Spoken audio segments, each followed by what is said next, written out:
Welcome to Luca and Miguel. Enjoy the video. You start by removing the batteries and inspecting them. Corrosion kills contact flow, so clean with isopropyl alcohol and dry. Once done, test the remote's IR by pointing it at your phone camera. If you see a pulsing light, the transmitter works. Make sure the TV is powered on and the IR sensor is unobstructed. Many failures are simply blocked sensors or dead cells. Do this now so the next steps focus on programming or electronic fixes, rather than basic troubleshooting. You'll now reprogram and reset the control interface. First, open the TV settings and navigate to Remote or Setup to run any pairing routine.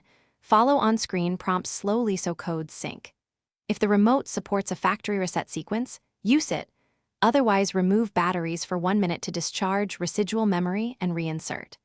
When using a universal remote, either enter the Sharp code or run automatic code search until the TV responds. Make sure to test power and volume during programming to confirm full functionality.